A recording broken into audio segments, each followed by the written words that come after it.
नमस्कार छात्रों, एएसएल के इस एजुकेशन प्लेटफॉर्म पे आपका बहुत बहुत स्वागत है।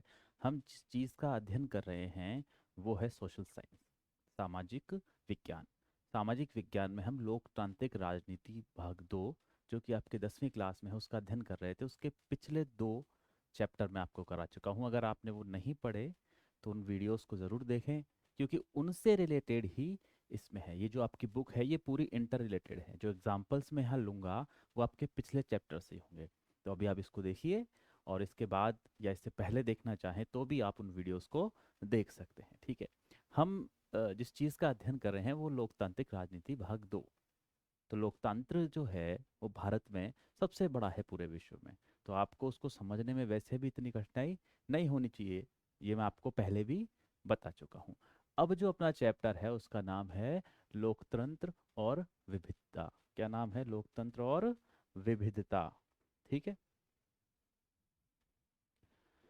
मतलब देखिए, जितने भी देश हैं हमारे पूरे विश्व में, ऐसा तो है नहीं कि उनमें जो लोग रहते हैं वो एक ही जैसे हैं, एक ही जाति के हैं, एक ही वर्ण के हैं, एक ही रंग के हैं, पूरी तरह समान है, ऐसा तो है नहीं। प्रत्येक देश में विविधता पाई जाती है। इससे पहले भी हम पढ़ चुके हैं। हमने बेल्जियम का उदाहरण लिया, हमने श्रीलंका का उदाहरण लिया। बेल्जियम ने हमने देखा कि डच भाषा बोलने वाले लोग रहते हैं। श्रीलंका में हमने देखा कि सिंहली बोलने वाले लोग बहुतायत में रहते हैं। इसके अलावा बेल्जियम में ही डच के साथ फ्रांसीसी बोलने वाले भी थे। श्रीलंका में सिंहली बोलने वालों के साथ साथ तमिल बोलने वाले भी थे। तो विविधताएं थी। और मैं वही अगर उदाहरण लूँ भारत का, तो भारत में तो इतनी विविधता है, क्या बताएं आपको। यहाँ पर तो संविधान में ही हिंदी के अतिरिक्त भी 21 भाषाएं जोड़ी गई हैं। और ये तो वो भाषाएं हैं जो आधिकारिक रूप से कि भाई आप इसमें कामकाज, अपने कोई परीक्षा देनी है तो उसे चुन सकते हो, तो ये तो वो भाषाएं हैं। इसके अतिरिक्त भी अगर मैं भाषाओं को भारत में गिनाने लग जाऊं तो कोई संख्या ही नहीं है। एक एक राज्य में ही कई कई तरह की भाषाएं बोली जाती हैं। तो यहाँ तो बहुत विविधता है। जातिगत रूप में भी अगर मैं बात करूं तो यहाँ पर हिंदू, मुस्लिम, सिख, ईसाई ऐसे हैं। इसके अलावा भी हिंदुओं में भी फिर कई जातियां आ जाती हैं। ब्राह्मण है, जाट है, राजपूत है। इस प्रकार की कई जातियां इनमें भी आ जाती है। तो भारत तो एक तरह से विविधताओं का देश है। यहाँ पर कई प्रकार की विविधताएं हैं। तो इन विविधताओं के होते हुए भी किस प्रकार कोई देश अपने संविधान को, अपने कानून को चलाता है, किस प्रकार उसमें सामंजस्य बिठाता है, विविधता होने के बावजूद भी किस प्रकार उसे मैनेज करता है, उस चीज के बारे में ही हम आज अध्ययन करेंगे। ठीक है। अब मैंने आपको पहले बताया कि बेल्जियम और श्रीलंका को तो हम देख चुके हैं। ठीक है। किस किस चीज को देख चुके हैं? बेल्जियम और श्रीलंका को।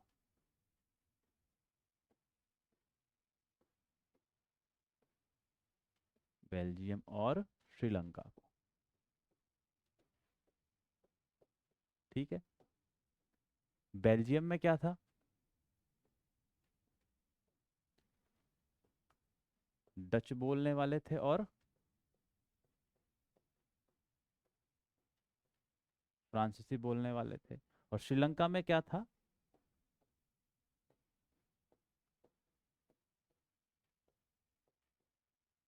सिंहली बोलने वाले थे और तमिल भाषा बोलने वाले थे। ठीक है। और इस बेल्जियम में क्या हुआ था कि ये जो डच बोलने वाले थे, ये क्या थे? बहुसंख्यक थे। ठीक है। और फ्रांसीसी बोलने वाले अल्पसंख्यक थे। ठीक है। उसी प्रकार सिंहली क्या थे? बहुसंख्यक थे। और तमिल क्या थे यहाँ पर? अल्पसंख्यक थे। ठीक है। लेकिन इन दोनों देशों में विविधताएं क्या देखी थी हमने? कि साहब यहाँ तो क्या था कि जो फ्रांसीसी थे, जो अल्पसंख्यक थे, ये अधिक क्या थे? शिक्षित थे,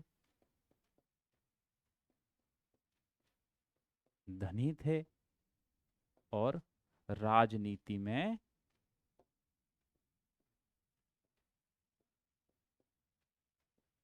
अधिक सक्रिय थे। क्या थे? अधिक सक्रिय थे। और जो बहुसंख्यक थे वो क्या थे? गरीब थे। शिक्षा उनके पास क्या थी? कम थी। राजनीति में भी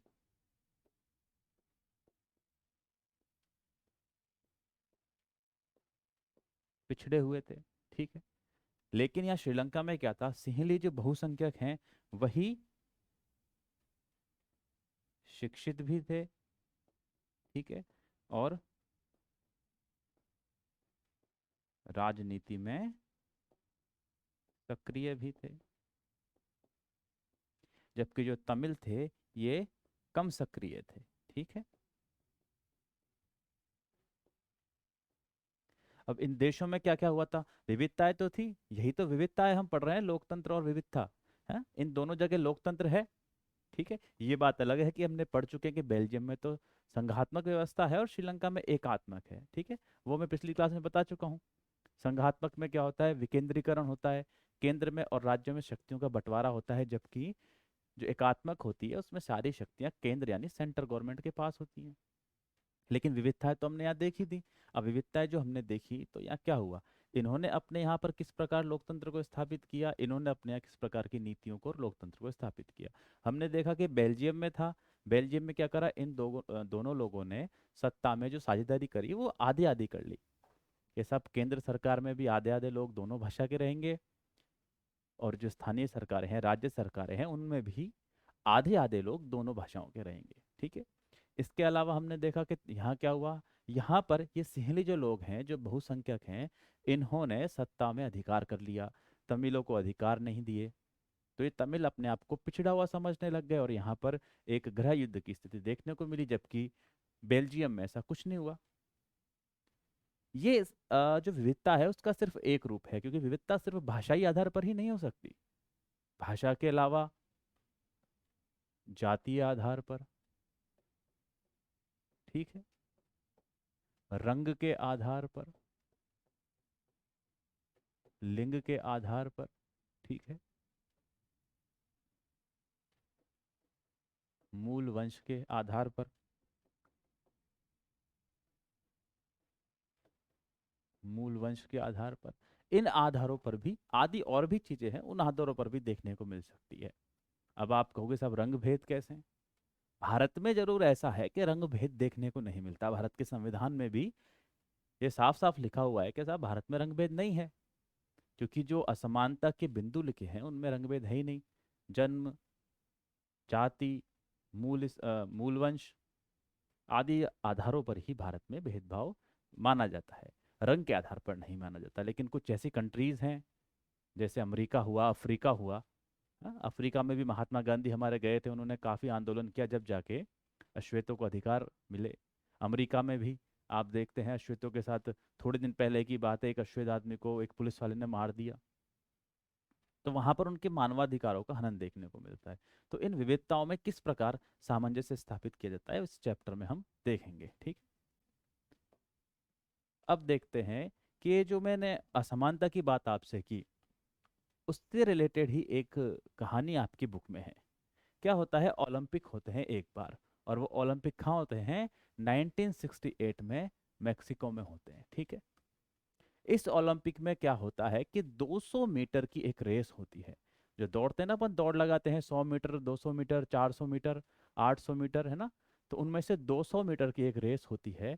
अब कोई भी रेस होती है तो उस रेस में एक स्वर्ण पदक जीतता है, ठीक है, एक रजत पदक जीतता है, और एक कांस्य पदक जीतता है।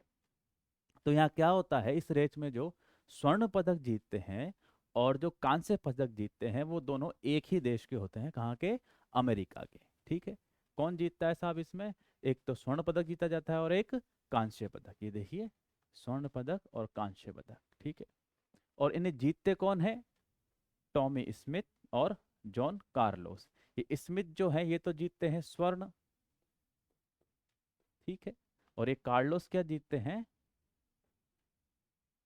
कांस्य पदक। ठीक है। क्या जीतते हैं साहब? कांस्य पदक जीत जाते हैं। अब जब ये पदक जीतते हैं तो पदक जीतने के बाद जो इनकी पदक ग्रहण करने की जो सेरेमनी होती है, जो समारोह होता है, उसमें ये परंपरा है कि जिस भी देश का व्यक्ति स्वर्ण पदक जीतेगा उस ही देश का राष्ट्रगान चलाया जाएगा और उसी देश का झंडा तीनों वैसे तो तीनों देशों का झंडा होता है, पर सबसे ऊपर उस देश का झंडा होता है जिसमें जो पदक जीतता है, जो स्वर्ण पदक जीतता है। ठीक है।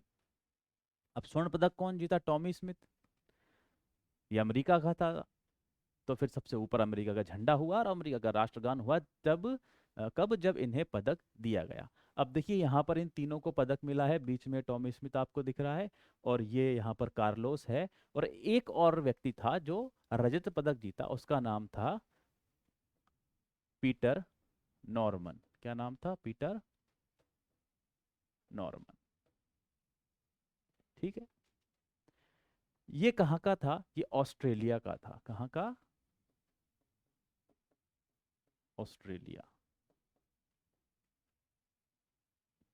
अब होता क्या है, अमेरिका में बहुत बड़ी मात्रा में रंग भेद देखने को मिलता था। अमेरिका में दो रंग के लोग रहते थे, एक श्वेत रंग के, एक अश्वेत रंग के।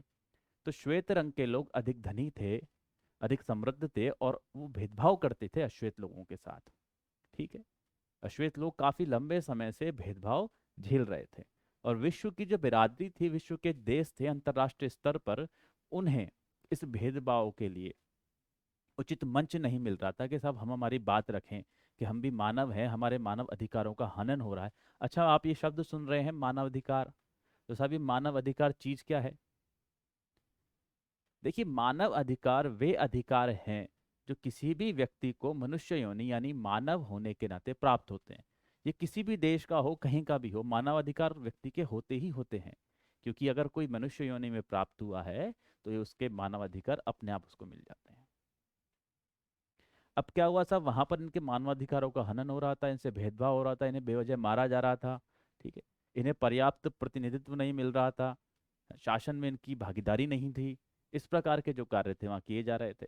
तो इसके विरुद्ध इन्होंने आवाज उठाई, और अपनी बात को रखने के लिए जो मंच इन्होंने तय किया वो क्या था, कि जब ये पदक जीते और जब इन्हें पदक दिया गया तो उन्होंने कुछ इस प्रकार के काम करे कि जिससे ऐसा लगे कि साहब इनसे भेदभाव हो रहा है। इन्होंने क्या करा, अपने हाथ में काले ग्लव्सों को पहना।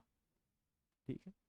हाथ में काले ग्लव्स को पहनकर पहनकर अपनी मुट्ठी को बंद रखा, जो कि अश्वेतों की एकता का प्रतीक था। ठीक है। यहाँ पर जो ये अपने टॉमी स्मिथ हैं, इन्होंने गले में एक काले रंग का स्कार्फ बांधा। ठीक है। वो किस लिए था? वो अश्वेतों के सम्मान का प्रतीक था। ठीक है। उसके अलावा जो ये कार्लोस थे, इन्होंने अपने गले में काले रंग की एक मोतियों की माला पहनी, जो कि अश्वेतों पर हो रहे अत्याचारों के प्रतीक थी। ठीक है। अब जब इन दोनों ने इस प्रकार का काम किया कि ये एक तरह से मुट्ठी बंद करके इस तरह खड़े हो गए, तब जो इनका साथी था, जो कि ऑस्ट्रेलिया का था, जो कि रजत पदक जीता, पीटर नॉर्मन, उसने भी एक मानवाधिकार से संबंधित बिल्ला अपने सीने पर लगा कर रखा। ठीक है। और पूरे विश्व को ये बताने की कोशिश करी कि अमेरिका में काले और गोरे लोगों के बीच भेदभाव हो रहा है। वैसा नहीं है कि इन लोगों को ये जो काम करा, इस काम करने के परिणाम नहीं भुगतने पड़े, इन्हें भी परिणाम भुगतने पड़े। ओलंपिक संघ ने, जो स्मिथ है और कार्लोस है, उन्हें राजनीतिक वक्तव्य रखने के अपराध में इनसे पदक वापस ले लिए गए। और ऑस्ट्रेलिया के जो ये पीटर नॉर्मन थे, इन्हें भी इसका हर्जाना भुगतना पड़ा, और अगले ओलंपिक में इन्हें ऑस्ट्रेलिया टीम में नहीं रखा गया।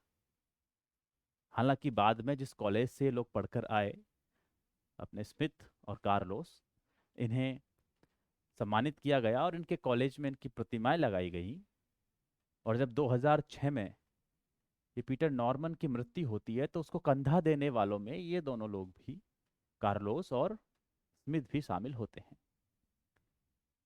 लेकिन यहाँ महत्वपूर्ण बात क्या है? महत्वपूर्ण बात यह है कि अमेरिका में हो रहे, संयुक्त राज्य अमेरिका में हो रहे अश्वेत लोगों के साथ भेदभाव को अंतर्राष्ट्रीय मंच पर रखा गया, और पूरे विश्व को ये पता लगा कि अमेरिका जैसे एक समृद्ध देश में भी इस प्रकार का एक काम हो रहा है कि श्वेत लोगों के साथ भेदभाव हो रहा है, उनके मानवाधिकारों का हनन देखने को मिल रहा है। ठीक है। आगे चलते हैं हम इसमें। समानताएं, असमानताएं और विभाजन। देखिए, हर देश में कुछ समानताएं होती हैं। जैसे एक समान जाति के अगर लोग रहते हैं, एक समान वर्ण के लोग रहते हैं, तो वहाँ समानताएं देखने को मिलती है। उसके अलावा कुछ असमानताएं भी देखने को मिलती है। असमानताएं तो मैं आपको भली भांति समझा चुका हूँ, जैसे भारत में ही इतनी असमानता है, जाति की, वर्ण की, जन्म स्थान की, भाषा की, यह समानताएं हैं। और पिछले पाठ में अपन ने देखा भी है कि भारत में जो राज्य का निर्माण किया गया है, राज्यों का निर्माण, वो कुछ भाषाई आधार पर है, कुछ सांस्कृतिक आधार पर है। इस प्रकार भारत में नए राज्यों का निर्माण किया गया। नए क्या, जब भारत आज़ाद हुआ तो जब पुनर्गठन हुआ, जब राज्यों को, इन देसी रियासतों को मिलाया गया, तो भाई नए राज्य बनाने थे, किस आधार पर बनाए? तो पहले भाषाई आधार पर बनाया गया, फिर सांस्कृतिक आधार पर बनाया गया, प्रशासनिक आधार पर बनाया गया, कुछ है, कुछ को केंद्र शासित प्रदेश बनाया गया। ठीक है। बेल्जियम में हमने देखा कि सब बेल्जियम में डच भाषी भी हैं, फ्रेंच भाषी भी हैं। श्रीलंका में हमने देखा कि सब सिंहली हैं और तमिल भाषी लोग हैं। ठीक है। विभाजन और या असमानताएं हमने देखी अमेरिका में, अभी हमने पढ़ा इतना कुछ कि सब काले और गोरे का भेद है ना। आगे चलकर अपन देखेंगे उत्तरी अमेरिका के और नीदरलैंड के, सॉरी, उत्तरी आयरलैंड और नीदरलैंड के बारे में। उत्तरी आयरलैंड में जहाँ कैथोलिक और प्रोटेस्टेंट दो संप्रदाय होंगे ईसाइयों में, वो एक ही धर्म के लोग होंगे, फिर भी उनमें असमानताएं होंगी। तो ये चीज हम आगे देखेंगे साहब के किसी भी देश में समानताएं, असमानताएं, और उन असमानताओं के कारण किस प्रकार विभाजन देखने को मिलता है ना। अब ऐसा नहीं है कि सिर्फ भाषा के आधार पर ही असमानताएं होती हैं और उस आधार पर ही, भाषा के आधार पर ही सिर्फ विभाजन होता है। असमानताएं सांस्कृतिक आधार पर भी हो सकती है, असमानताएं भौगोलिक आधार पर भी हो सकती हैं, असमानताएं सामाजिक आधार पर भी हो सकती हैं। असमानताएं तो किसी देश में ऐसा भी हो सकता है कि साहब पुरुषों का अधिक वर्चस्व हो, महिलाओं को कम वर्चस्व दिया जाए।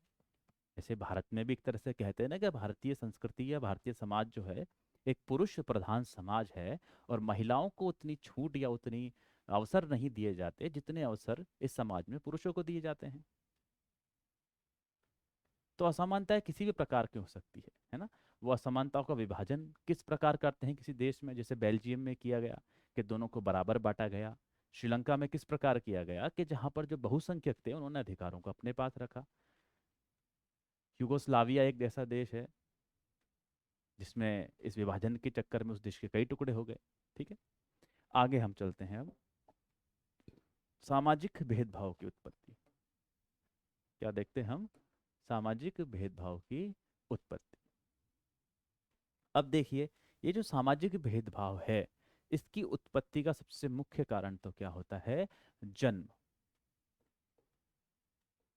भाई किसी भी समाज में अगर हम आज आते हैं तो अपनी मर्जी से तो आ नहीं सकते। भाई आपका कोई समाज है जिसमें आप आए हो, तो अपनी मर्जी से आए हो क्या ऊपर से टिकट कटा के? नहीं साहब, हमको तो इसी समाज में होना था।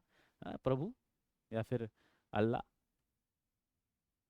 या आपके गॉड जो भी हों, तो आप उनसे ऊपर बोल कर आए थे क्या साहब मुझे तो नहीं इसी समाज में भेजना है, मुझे यहीं जाना है? ये चीज़ आपके हाथ में नहीं होती, ये अपने, हम जहाँ पैदा हुए ये अपने हाथ में नहीं है। ये तो एक प्राकृतिक चीज़ है। लेकिन जो सामाजिक भेदभाव का जो प्रारंभ होता है वो जन्म से होता है। हाँ, जन्म से हम किसी समाज में पैदा होते हैं और हमें बताया जाता है कि साहब आप इसमें है, इस तरह के समाज में रहिए। हमें अलग अलग बातें सिखाई जाती हैं जो घर से ही हमें सीखने को मिलती हैं। हर व्यक्ति की क्षमताएं अलग अलग होती हैं। कोई अ, अधिक शक्तिशाली होता है, कोई अधिक कार्य करने की क्षमता रखता है, कोई कम कार्य करने की क्षमता रखता है। तो इसमें उस व्यक्ति का कोई हाथ नहीं होता है, तो प्रकृति के अनुसार होती है जो भी है। लेकिन सामाजिक भेदभाव की सबसे पहले उत्पत्ति जन्म के आधार पर ही होती है। ठीक है। अब एक ही समाज में लोगों का कद अलग अलग हो जाता है सब। ठीक है। किसी समाज के लोगों को ऊपर समझा जाता है, ठीक है, किसी समाज के लोगों को नीचे समझा जाता है। और इस समाज में ऐसा नहीं है कि साहब अलग अलग भाषाई होने चाहिए, अलग अलग जाति के होने चाहिए। एक ही जाति में भी कई बार भेदभाव देखने को मिलता है। क्या देखने को मिलता है? एक ही जाति में, या एक ही जाति नहीं लिखो तो आप एक ही धर्म लिख लो, एक ही धर्म में भेदभाव देखने को मिलता है। आप कैसे बोलोगे साहब आप भेदभाव? जैसे हिंदू धर्म में देख लो आप, जातियां होती हैं, मैंने बताया राजपूत जाट वगैरह, ब्राह्मण क्षत्रिय, है ना, वर्ण व्यवस्था के आधार पर जो बटे हुए हैं, कि कोई अगर ऊंचा काम करता है तो साहब वो अधिक सम्मान्य है, कोई नीचा काम करता है तो कम सम्मान्य है। तो उस हिसाब से वर्ण व्यवस्था एक बटी हुई हमको देखने को मिलती है। ठीक है, और ना सिर्फ हिंदुओं में भी है, मुसलमानों में भी है, कई जिनमें भी जातियां हैं, छोटी हैं बड़ी हैं, रंगरेज वगैरह ऐसे करके। ईसाइयों में भी है? ईसाई में कौन कौन से हैं?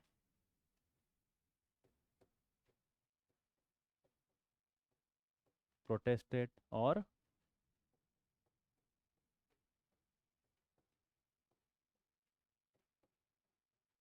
कैथोलिक। ठीक है, ये हमें देखने को मिलते हैं। तो ना सिर्फ किसी एक समाज में, बल्कि एक समाज के अंदर भी अपने आप एक कई विविधता या भेदभाव हमको देखने को मिलते हैं। और समाज में वर्ण व्यवस्था के आधार पर भी कई प्रकार के भेदभाव उत्पन्न हो जाते हैं अपने आप। ठीक है, आगे चलते हैं। विभिन्नताओं में सामंजस्य और टकराव। भाई विभिन्नताओं में सामंजस्य किस प्रकार रखा जाता है और विभिन्नताओं में टकराव किस प्रकार होता है? ठीक है, अब मैं उदाहरण आपके लिए दूं।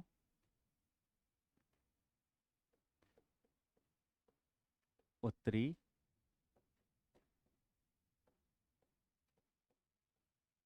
आयरलैंड और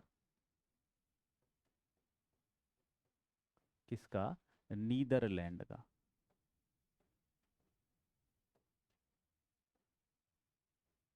उत्तरी आयरलैंड और नीदरलैंड का देता हूं सर। अब यहाँ क्या होता है, यहाँ पर ईसाई ही हैं, है ना। ईसाइयों की दो शाखाएं हैं, कौन कौन सी हैं?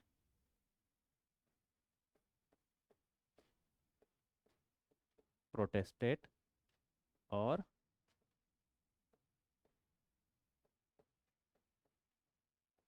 कैथोलिक। ठीक है, कौन कौन सी हैं? प्रोटेस्टेंट हैं और कैथोलिक हैं। ऐसा ही सेम यहाँ पर नीदरलैंड में है, यहाँ भी कौन कौन सी हैं? प्रोटेस्टेंट और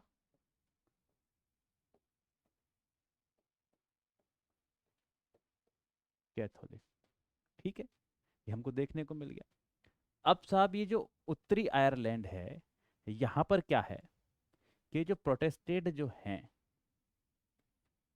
ये अधिक समृद्ध हैं।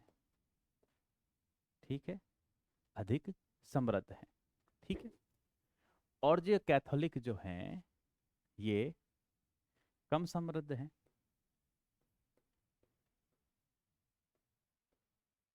ठीक है, कैथोलिक यहाँ पर थोड़े से अल्पसंख्यक भी हैं।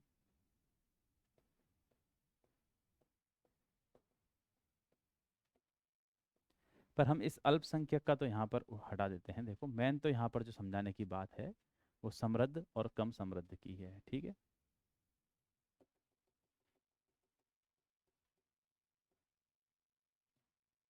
समृद्ध और कम समृद्ध की है। ठीक है साहब, अब यहाँ क्या हुआ उत्तरी आयरलैंड में? अच्छा, उत्तरी आयरलैंड जो है ये ब्रिटेन का पार्ट है ना। आयरलैंड एक अलग देश है और उत्तरी आयरलैंड ब्रिटेन का पार्ट है। अब यहाँ पर जो प्रोटेस्टेंट हैं ये कौन से हैं? ये प्रोटेस्टेंट लोग क्या कहते हैं कि साहब हम तो ब्रिटेन के साथ ही रहना चाहते हैं, उसी का पार्ट है ये। क्योंकि ब्रिटेन में ये जो प्रोटेस्टेंट लोग हैं इनकी संख्या अधिक है। जबकि ये कैथोलिक लोग जो हैं ये क्या चाहते हैं कि साहब इनकी संख्या जो है वो यहाँ कम है, ये समृद्ध भी कम है, इनके अधिकारों का हनन होता है। इसलिए क्या है साहब, हम आयरलैंड के साथ मिलना चाहते हैं, क्योंकि आयरलैंड जो देश है वो कैथोलिक बहुल्य का देश है। ठीक है, तो यहाँ पर क्या हुआ, विभिन्नताएं देखने को मिली। भाई धर्म तो एक ही है दोनों का, उसमें दो शाखाएं हैं, उनमें से एक लोग प्रोटेस्टेंट जो है वो धनी है और दूसरे निर्धन है। तो इनमें विभिन्नताएं देखने को मिली, इनमें टकराव देखने को मिला। फिर इन्होंने क्या करा साहब, उग्र हो गए यहाँ पर। ठीक है, यहाँ पर लड़ाइयाँ होने लग गई, हिंसक प्रदर्शन होने लग गए। तो फिर यहाँ की सरकार ने इनके साथ समझौता करा और हिंसक प्रदर्शनों को बंद करवाया। जबकि हम बात करें नीदरलैंड की तो यहाँ पर मिश्रित लोग थे। कौन थे? मिश्रित थे। मिश्रित में क्या था कि गरीब इनमें भी थे और गरीब इनमें भी थे। प्रोटेस्टेंट भी कुछ गरीब थे, कुछ गरीब कैथोलिक भी थे। तो यहाँ पर ऐसी स्थिति हमको देखने को नहीं मिली कि किसी प्रकार का संघर्ष हो या किसी प्रकार का कुछ भेदभाव हो, मनमुटाव हो, टकराव हो। तो यहाँ पर सब कुछ आसानी से चलता रहा। ठीक है, आगे हम देखते हैं कि सामाजिक विभाजनों की राजनीति। अब यहाँ पर पहला जो प्रश्न है वो क्या है? सामाजिक विभाजन राजनीति को किस प्रकार प्रभावित करता है? और दूसरा कि राजनीति का इन सामाजिक विभाजनों से क्या लेना देना। अब साहब देखो, सामाजिक विभाजन राजनीति को किस प्रकार प्रभावित करता है। हमने देखा एक उदाहरण किसका? श्रीलंका का। ठीक है, श्रीलंका में बहुसंख्यक कौन थे? सिंहली लोग थे। सिंहली बहुसंख्यक थे ना यहाँ पर।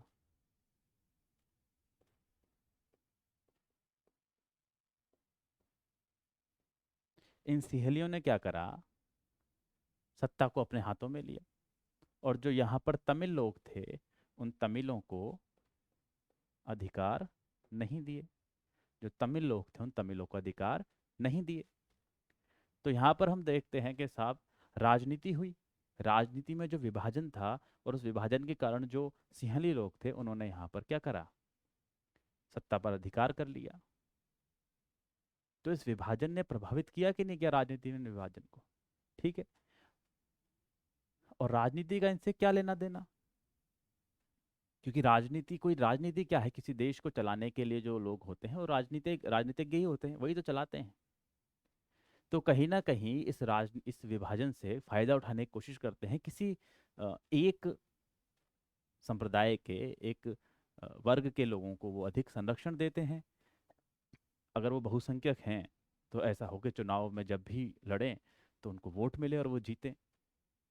तो ये एक बहुत बड़ी कल्पना है। देखने में तो ऐसा लगता है कि साहब अगर विभाजन में राजनीति घुस गई तो ये बहुत ज़्यादा एक विभाजन भयंकर चीज़ हो जाएगी, है ना? बहुत मुश्किल हो जाएगी, इससे तो देश बढ़ जाएगा, टुकड़े टुकड़े हो जाएगा। लेकिन ऐसा हर जगह नहीं हुआ है।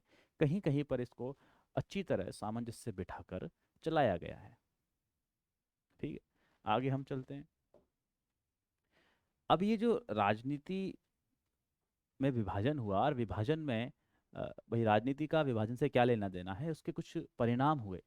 अब इन परिणामों को हम समझते हैं, जो कि मैं आपको एग्जाम्पल अभी बता भी चुका हूँ। देखिए, है ना, उत्तरी आयरलैंड का और किसका है?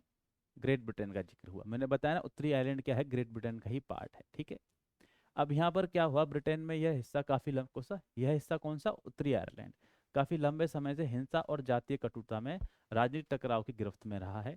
यहाँ की आबादी मुख्यतः ईसाई है, हम जानते हैं ईसाई है।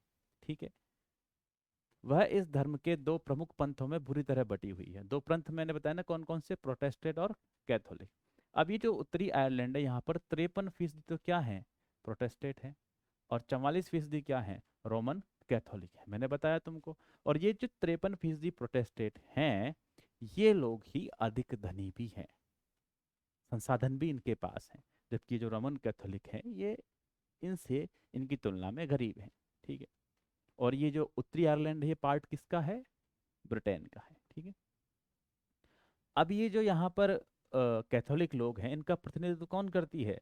नेशनलिस्ट पार्टी करती है। और उनकी मांग है कि उत्तरी आयरलैंड को आयरलैंड गणराज्य का हिस्सा बना दिया जाए, उसमें मिला दिया जाए। क्यों? क्योंकि वहां पर कौन है?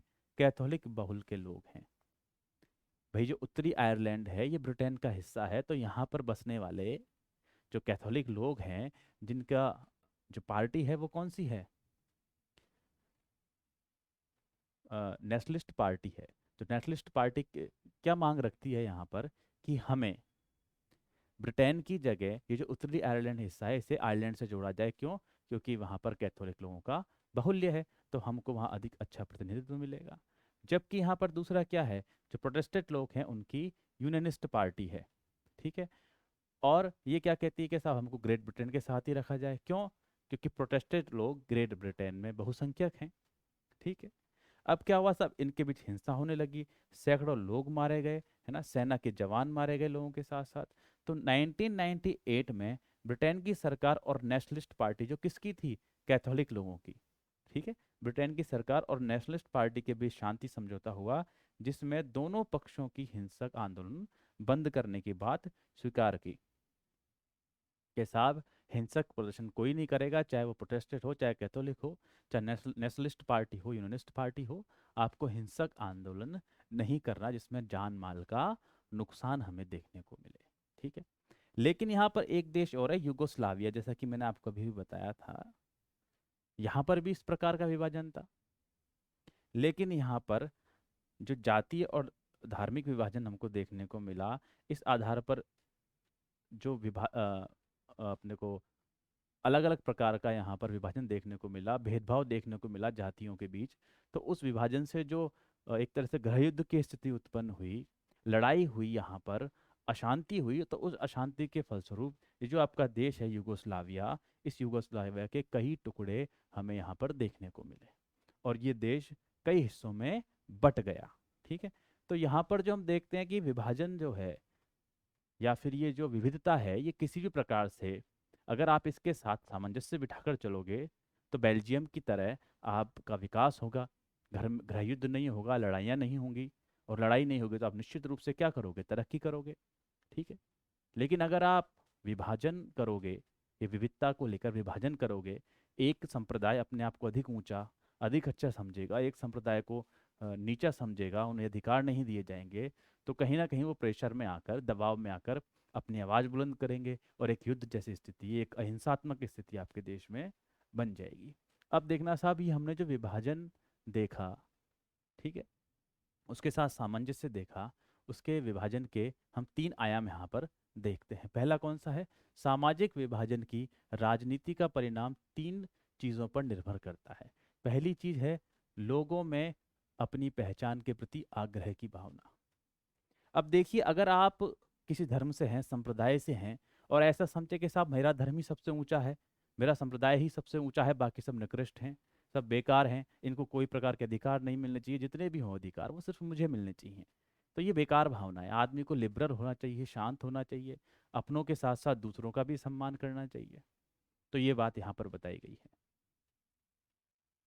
कि अगर आप जिस वर्ग के हैं, जिस समुदाय के हैं, उसके साथ साथ दूसरे समुदायों का भी आप सम्मान करें, उन्हें हीन भावना से ना देखें, बराबरी के दर्जा रखें। जब तक बराबरी, समानता नहीं आएगी, तब तक भेदभाव अगर हुआ, तो फिर इस प्रकार की स्थिति बनेगी कि सब टकराव होगा, हिंसक होंगे। क्योंकि कोई भी मनुष्य जाति ऐसा है, ऐसी जाति है जो समानता पर विश्वास रखती है। अगर आप असमानता का व्यवहार करेंगे, तो निश्चित रूप से कहीं ना कहीं, कभी ना कभी उनके मन में कुंठा आएगी, और अगर ऐसा हुआ तो फिर क्या होगा, गृह युद्ध जैसी स्थिति उत्पन्न होती है, लड़ाइयाँ होती है, हिंसक प्रदर्शन होते हैं, ठीक है। दूसरा क्या है, दूसरी महत्वपूर्ण चीज, कि किसी समुदाय की मांगों को राजनीतिक दल कैसे उठा रहे हैं। जैसे श्रीलंका का मैं उदाहरण लूँ, वहां पर क्या करा कि सिंहली जो भाषा बोलने वाले हैं, उनकी मांगों को तो अच्छे से रखा गया, ठीक है, उनके हितों की बात की गई, जबकि तमिलों को एक तरह से दरकिनार कर दिया, और तमिलों की मांगों को नहीं माना गया, ठीक। अगला क्या है, सरकार का रुख इन मांगों पर क्या प्रतिक्रिया व्यक्त करता है, यह भी महत्वपूर्ण है। कैसे, अब वही दो एग्जाम्पल, कौन कौन से, बेल्जियम और श्रीलंका के। इसीलिए कहता हूँ कि पुरानी क्लास जरूर पढ़ो, उसमें पूरा का पूरा मैंने बेल्जियम श्रीलंका को बताया, इसीलिए मैं बार बार इनके उदाहरण लेता हूँ, बेल्जियम और श्रीलंका, ठीक है। इसमें क्या हुआ था, बेल्जियम में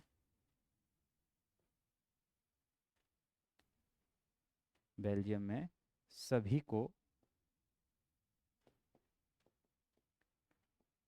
समान स्थान प्रदान कर दिया, मतलब डच और फ्रांसीसियों को समान स्थान प्रदान किया। जबकि श्रीलंका में क्या करा, सिंहली भाषी सिंहली भाषियों का प्रभुत्व रहा। क्या रहा, सिंहली भाषियों का प्रभुत्व रहा। ठीक है।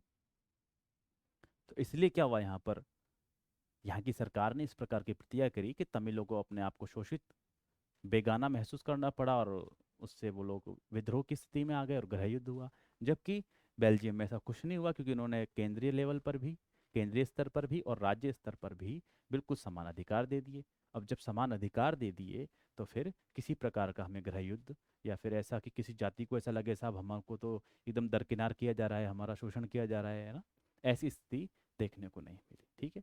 मैं उम्मीद करता हूँ आपको ये चैप्टर समझ में आया होगा। फिर मिलते हैं हम। धन्यवाद।